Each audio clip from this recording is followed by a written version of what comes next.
একদা হুজুর সাল্লাল্লাহু আলাইহি ওয়াসাল্লাম নামাজের কথা উল্লেখ করে সাহাবা একরামকে বললেন, যদি কেউ এহতেমামের সহিত নামাজ আদায় করে তাহলে কিয়ামতের ময়দানে এই নামাজ তার জন্য নূর হবে এবং হিসাবের সময় এই নামাজটা ওই বান্দাবান্দির জন্য দলিল হবে এবং এই নামাজটা তাকে বিনা হিসাবে নাজাত দিবে।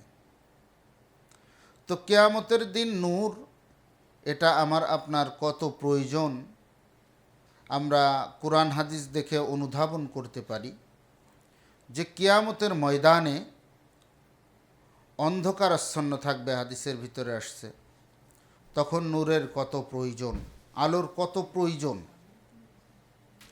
এই কিয়ামতের দিন নামাজটা নূর হবে। অন্য হাদিসের ভিতরে আসছে রাসূল আকরাম সাল্লাল্লাহু আলাইহি ওয়াসাল্লাম তার উম্মতদেরকে এই নামাজের নূর দেখে চিনবেন এবং উম্মত বলে পরিচয় দিবেন। নামাজের ভিতরে আমাদের যত অঙ্গ প্রত্যঙ্গ জমিনের সঙ্গে লাগে, যেমন হাতের তালু, হাঁটু, কপাল বা আমাদের বসার সময় পা, যত অঙ্গ প্রত্যঙ্গ জমিনের ভিতরে লাগে, এটা যেমন আকাশের ভিতরে অন্ধকারাচ্ছন্ন আকাশের ভিতরে যেমন তারা তারা জলজল করে জ্বলে, কিয়ামতের ময়দানে মানুষের এই সমস্ত অঙ্গ প্রত্যঙ্গগুলো নূরের আলোয় উদ্ভাসিত হবে, আলোকিত হবে, জলজল করবে।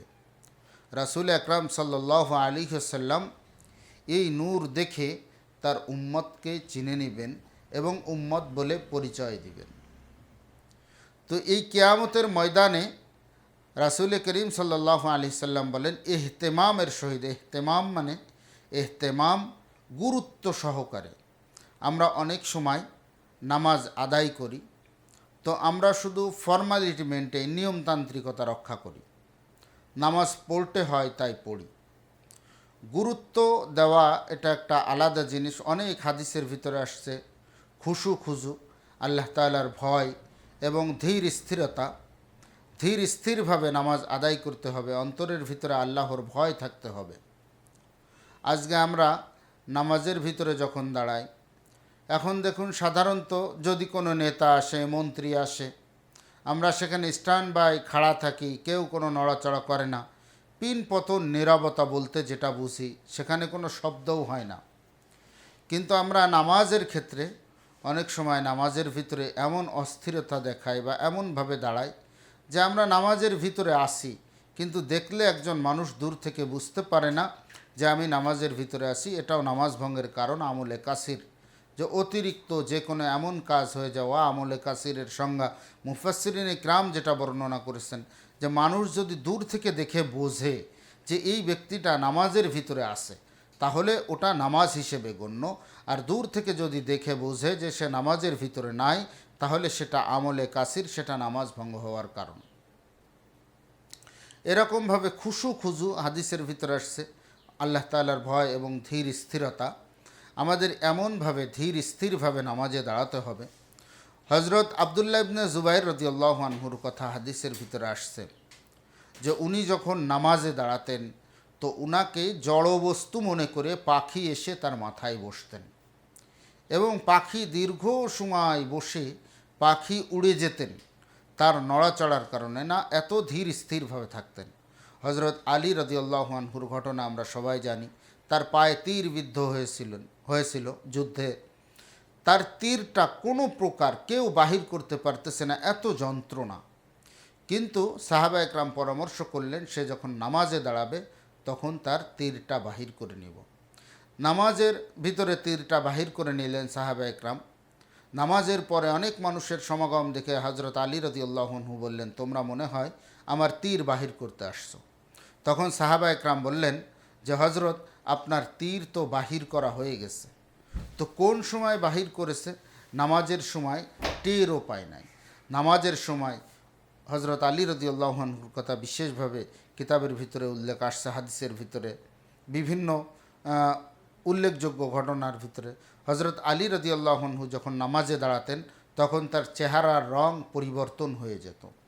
সাহাবা একরাম তো আজানের আওয়াজ শুনলেও তার চেহারার রং পরিবর্তন হয়ে যেত। সাহাবা একরামের থেকে এমন ঘটনাও আসছে। তো ওই নামাজ নূর হবে যে নামাজটা সাহাবা একরামের মতো নামাজ হবে, যে নামাজটা খুশু এবং খুজুর সঙ্গে, আল্লাহ তাআলার ভয় এবং ধীর স্থিরতার সঙ্গে একমাত্র আল্লাহ তাআলার সন্তুষ্টির উদ্দেশ্য হবে।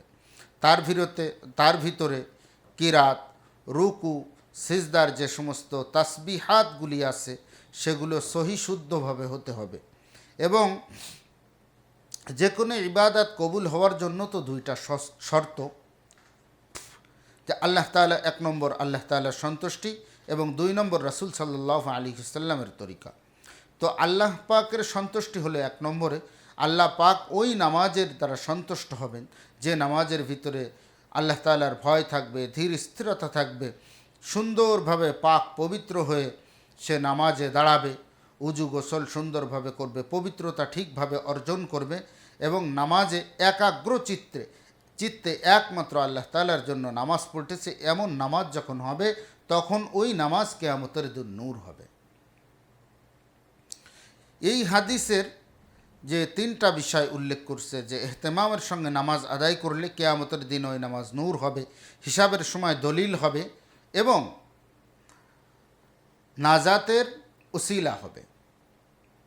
এবং উল্টো এই হাদিসের আরেক অংশে বলছে, যদি কেউ ইহতেমামের সঙ্গে নামাজ আদায় না করে তাহলে তার নামাজ কিয়ামতের দিন নূর হবে না এবং হিসাবের সময় দলিল হবে না এবং তার নাজাতেরও ব্যবস্থা হবে না এবং তার হাসর নাসর হবে ফিরাউন, হামান, উবাই ইবনে খালফ এই সমস্ত লানতপ্রাপ্ত কাফের মুশরিকদের সঙ্গে তার হাসর নাসর হবে।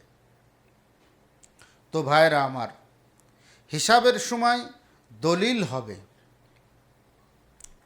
এটা তো স্পষ্ট আল্লাহ তাআলা আয়াতে কারিমা দিয়েই নাজিল করে দিছেন। ফাআম্মা মান উতিয়া কিতাবাহু বিয়ামিনি ফাসাউফা ইউহাসাবু হিসাবান ইয়াসীরা ওয়া আম্মা মান উতিয়া কিতাবাহু ওয়ারাআ যাহরিহি ফাসাউফা ইয়াদউ থুবুরা। ডান হাতে যদি আমলনামা পায় তাহলে তার বিচার দ্রুত হয়ে যাবে। ফাসাউফা ইয়াদউ থুবুরা ওয়া ইয়াসলা সাঈরা। এবং যদি কেউ বাম হাতে আমলনামা পায়, পিছন দিক থেকে আমলনামা পায়, তাহলে তাকে জাহান্নামের ভিতরে নিক্ষেপ করা হবে। এরকমভাবে ডান হাতে আমলনামা আমলের সময়, বিচারের সময় বা হিসাবের সময় সেটা দলিল হবে। ওই নামাজটা দলিল হবে যে নামাজটা ওই আগেও যে কথা বললাম, যে খুশু খুজুর সঙ্গে, ধীর স্থিরতার সঙ্গে আল্লাহ তাআলার ভয় নিয়ে একমাত্র আল্লাহ তাআলার সন্তুষ্টির উদ্দেশ্য যদি পড়া হয় তখন মানুষ ডান হাতে আমলনামা পাবে। ডান হাতে আমলনামা পেলে তার হিসাবটা সহজ হয়ে যাবে। বাম হাতে যদি আমলনামা পায় তাহলে সে মৃত্যু কামনা করবে, কিন্তু মৃত্যুবরণ করবে না, কারণ আল্লাহ তাআলা মৃত্যুকেই মৃত্যু দিয়ে দিবেন। ওয়াসলা সাঈরা, এবং সে জাহান্নামের ভিতরে নিক্ষিপ্ত হবে। এর জন্য আর কত কঠিন কথা যে তার হাসর নাসর, উবাই ইবনে খাল, ফিরাউন, হামান এরকম লানতপ্রাপ্ত মুশরিক কাফের বেঈমানদের সঙ্গে তার হাসর নাসর হবে। ফিরাউন স্পষ্ট সে নিজেকে প্রভু বলে দাবি করছে, আনা রব্বুকুমুল আ'লা, আমি সব থেকে বড় প্রভু। ফিরাউন নিজেকে সব থেকে বড় প্রভু বলে দাবি করছে। হামান কত বড় কাফের, ফিরাউনের প্রধানমন্ত্রী বা ফিরাউনের প্রধান উপদেষ্টা বা ফিরাউনের যত পাপ কার্য দুনিয়ার ভিতরে করছে সব কিছুর মন্ত্রণাদায়ক, সব কিছুর সহযোগী, প্রধান সহযোগী হলো এই হামান। উবাই ইবনে খালফ এত বড় একজন মুশরিক, এত বড় একজন কাফের। এই উবাই ইবনে খালফ রাসূল করিম সাল্লাল্লাহু আলাইহি ওয়াসাল্লামকে হত্যা করার উদ্দেশ্যে একটা ঘোড়া পালন করত এবং সে হুজুর সাল্লাল্লাহু আলাইহি ওয়াসাল্লামের সঙ্গে সামনে এসে বলতেছে, হে মুহাম্মদ, আমি তোমাকে হত্যা করব, এর জন্য আমি একটা ঘোড়া লালন পালন করতেছি, এই ঘোড়ার উপরে উঠে আমি যুদ্ধ করব এবং তোমাকে হত্যা করব। রাসূল সাল্লাল্লাহু আলাইহি ওয়াসাল্লাম আল্লাহর কসম কেটে বললেন, আল্লাহর কসম, আমি তোমাকে হত্যা করব। তো যাই হোক, যুদ্ধের ময়দানে উবাই ইবনে খালফ যখন এগিয়ে আসতেছে ওই ঘোড়ায় চড়ে, সাহাবা ইকরাম তার উপরে হামলা করার জন্য অগ্রসর হতে চাচ্ছিলেন, তখন রাসূল করিম সাল্লাল্লাহু আলাইহি সাল্লাম বললেন যে না, তোমরা তাকে মেরো না, আমি তাকে হত্যা করব। হুজুর সাল্লাল্লাহু আলাইহি সাল্লাম একটা বর্ষা হাতে নিয়ে উবাই ইবনে খালফের দিকে নিক্ষেপ করলেন। সামান্য বর্ষার সামান্য আঁচড় লেগেছে। এই আঁচড় লাগার কারণে হাদিসের ভিতরে আসছে সে ষাঁড়ের মতন চিল্লাচিল্লি আরম্ভ করলো। তখন আবু সুফিয়ান রাদিয়াল্লাহু আনহু, যদি ওই সময় কাফের ছিলেন, উনি বলতেছে, হে উবাই ইবনে খালফ, তোমার সামান্য এতটুকু আঁচড় লেগেছে, তারপরে তুমি এরকম চিল্লাইতেছো। উবাই ইবনে খালফ বলল যে হে আবু সুফিয়ান, তুমি তো জানো না যে এই আঘাত কে করেছে। এই আঘাত মুহাম্মদ করেছে, এবং সে যেদিন কসম কেটে বলছিল যে আমি তোমাকে হত্যা করব, সেই দিন থেকেই আমার বিশ্বাস ছিল যে মুহাম্মদ সাল্লাল্লাহু আলাইহি সাল্লাম আমার দিকে যদি থুতুও নিক্ষেপ করে তাহলেও আমি মৃত্যুবরণ করব। তো ভাইরা আমার, দেখুন, এই উবাই ইবনে খালফ একজন প্রতিষ্ঠিত কাফের। আল্লাহ তাআলা কোরআনের ভিতরে, নবী সাল্লাল্লাহু আলাইহি সাল্লাম হাদিসের ভিতরে স্পষ্ট আয়াত হাদিসের দ্বারা এই উবাই ইবনে খালফের চরিত্রকে বর্ণনা করছে। কত বড় কাফের! এত বড় কাফের হওয়া সত্ত্বেও এখানে লক্ষণীয় বিষয় হলো, উবাই ইবনে খালফেরও বিশ্বাস ছিল যেহেতু নবী সাল্লাল্লাহু আলাইহি সাল্লাম তাকে হত্যা করতে চেয়েছে, তাহলে সে হত্যা করবেই করবে এবং তার হাতেই সে নিহত হবে। এবং এও বিশ্বাস ছিল মুহাম্মদ সাল্লাল্লাহু আলাইহি সাল্লাম যদি থুতু নিক্ষেপও করত তাহলেও সে মৃত্যুবরণ করত। কিন্তু আমি আপনি আজকে কেমন মুসলমান? রাসূল করিম সাল্লাল্লাহু আলাইহি সাল্লাম হাদিসের ভিতরে স্পষ্ট বললেন যে যদি কেউ নামাজ ইহতেমামের সহিত আদায় না করে তাহলে তার ফিরাউন, হামান, উবাই ইবনে খালফের সঙ্গে হাসর নাসর হবে। অথচ এই রাসূল করিম সাল্লাল্লাহু আলাইহি সাল্লামের কথার উপরে আমাদেরও 100% বিশ্বাস থাকার পরেও আমি আপনি নামাজের জন্য ইহতেমাম বা গুরুত্ব সহকারে নামাজ কেন আদায় করতে পারতেছি না? এটা আমাদের দুর্বলতা, এটা আমাদের অক্ষমতা। এই অক্ষমতার থেকে বেঁচে আমরা যেন যথাযথভাবে নামাজ আদায় করতে পারি, আল্লাহ পাক আমাদেরকে সেই তৌফিক দান করেন।